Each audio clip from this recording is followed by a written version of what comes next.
ಹೊಸ ವರ್ಷಾಚರಣೆ ವೇಳೆ ಬಾರ್, ಪಬ್, ರೆಸ್ಟೋರೆಂಟ್ ನಿರ್ಬಂಧ ವಿಚಾರವಾಗಿ ರಾಜ್ಯ ಮದ್ಯ ಮಾರಾಟಗಾರರ ಒಕ್ಕೂಟದ ಪ್ರಧಾನ ಕಾರ್ಯದರ್ಶಿ ಗೋವಿಂದರಾಜ್ ಹೆಗ್ಡೆ ತೀವ್ರವಾದಂತಹ ಆಕ್ರೋಶ ವ್ಯಕ್ತಪಡಿಸಿದ್ದಾರೆ. 10 ಗಂಟೆಗೆ ಬಂದ್ ಮಾಡಲು ಆದೇಶಿಸಿದೆ ಸರ್ಕಾರ.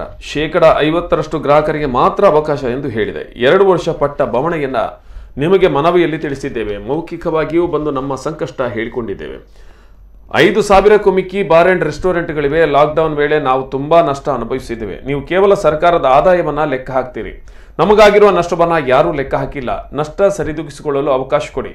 ಡಿಸೆಂಬರ್ 31 ಮತ್ತು ಜನವರಿ 1ರಂದು ಪೂರ್ಣಾವಧಿ ಮಾರಾಟಕ್ಕೆ ಅವಕಾಶ ಕೊಡಿ. ಈ ಆದೇಶದಿಂದ ನಮಗೆ ಅನ್ಯಾಯವಾಗಿದೆ. ರಸ್ತೆಯಲ್ಲಿ ನಡೆಯುವ ಆಚರಣೆಗಳನ್ನು ನಿರ್ಬಂಧಿಸಿ ನಮಗೆ ಅಡ್ಡಿಯಿಲ್ಲ. ವ್ಯಾಪಾರ ಮಾಡಲು ಅವಕಾಶ ಕೊಟ್ಟರೆ ಲೈಸೆನ್ಸ್ದಾರರು ಚೇತರಿಸಿಕೊಳ್ಳುತ್ತೇವೆ. ನಮಗೆ ವ್ಯಾಪಾರ ನಡೆಸುವುದೇ ಈ 2 ದಿನಗಳಲ್ಲಿ ಮುಖ್ಯ. ಮುಖ್ಯಮಂತ್ರಿಗಳೇ, ಅಬಕಾರಿ ಸಚಿವರು ಇತ್ತ ಗಮನ ಹರಿಸಿ ಸರ್ಕಾರ ನೌಕರರ ಕಷ್ಟಗಳನ್ನು ಕೂಡ ಗಮನಿಸಿ ದಯವಿಟ್ಟು ಆದೇಶಗಳಲ್ಲಿ ಮಾರ್ಪಾಡು ಮಾಡಿ ಎಂದು ವಿನಂತಿಸಿಕೊಂಡಿದ್ದಾರೆ. 3ನೇ ಅಲೆಯ ಒಂದು ಹಿನ್ನೆಲೆಯಲ್ಲಿ ಈ ಹೊಸ ವರ್ಷ ಆಚರಣೆಯನ್ನು ಸ್ವಲ್ಪ ಸರ್ಕಾರ ನಿರ್ಬಂಧಿಸಿದೆ.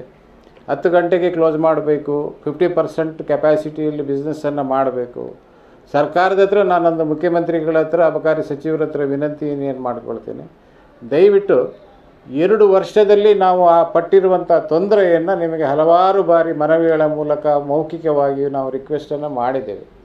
ರೆಸ್ಟೋರೆಂಟ್ನವರು ಒಂದು 5,000ಕ್ಕೂ ಮಿಕ್ಕಿದ ಈ ಬಾರ್ ಆ್ಯಂಡ್ ರೆಸ್ಟೋರೆಂಟ್ನವರು, ಅದು ಕ್ಲಬ್ ಇರ್ಬೋದು, ಬಾರ್ ಇರ್ಬೋದು, CL7 ಇರ್ಬೋದು, ಸ್ಟಾರ್ ಹೋಟೆಲ್ ಇರ್ಬೋದು, ತುಂಬ ನಷ್ಟವನ್ನು ಅನುಭವಿಸಿದ್ದಾರೆ.